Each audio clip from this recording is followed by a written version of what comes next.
They came for him when night had fallen, when the sea and the sky were one black spread, broken only by the light of a squid boat somewhere far out.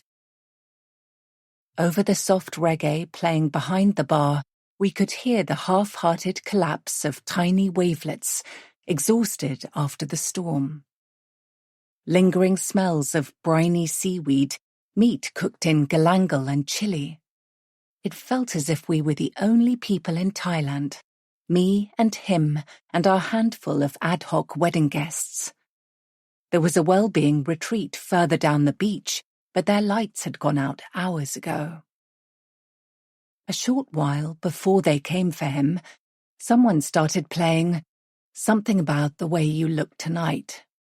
And although neither of us really loved the song, knew the words even, we knew it to be the cue for our first dance.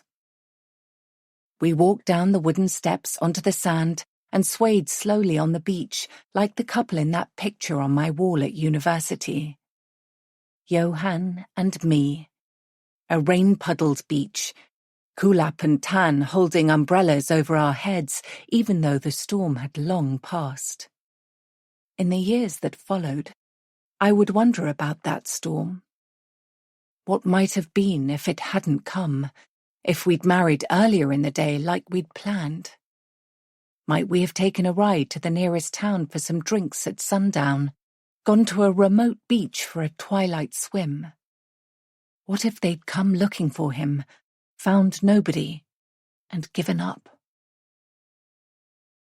Perhaps we'd have managed to take the boat back to the mainland a few days later.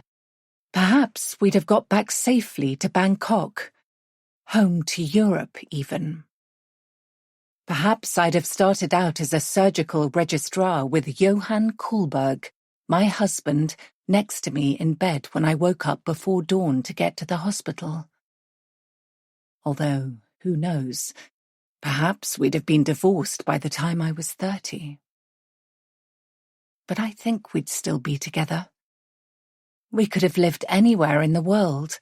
Singapore, Dubrovnik, Boston. The world was our oyster, with our careers. Nothing would have been off the table. Children? No children. It could have gone either way.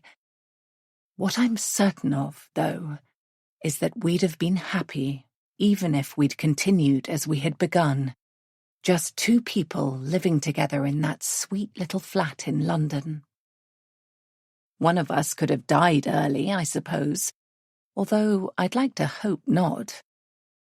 But what might our lives look like now if the storm hadn't come and we hadn't been on the beach that evening? Who would he be to me? But the storm did come, and we married hours later than planned. We drank Singer cocktails, something unsanitary from a backpacker's hip flask. We danced, we kissed, and every time we did I smiled into his smiling mouth because I loved him so much.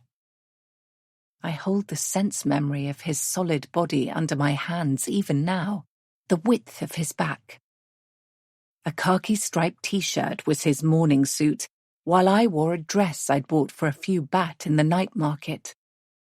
Somebody had put a flower garland on one of the beach dogs. Elton John stopped playing, but we continued to dance, holding each other. Two ripe young fruit. We moved slowly, his hands warm on my body, and I could happily have left our wedding party right then at 8 o'clock to be alone with him. But I stayed and danced because I wanted that too.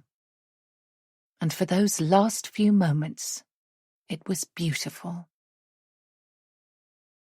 Until our wedding was swarming with armed men, suddenly white light and rough black shadow. Unknown sounds, moving bodies, loud yells, limbs being grabbed, more yelling.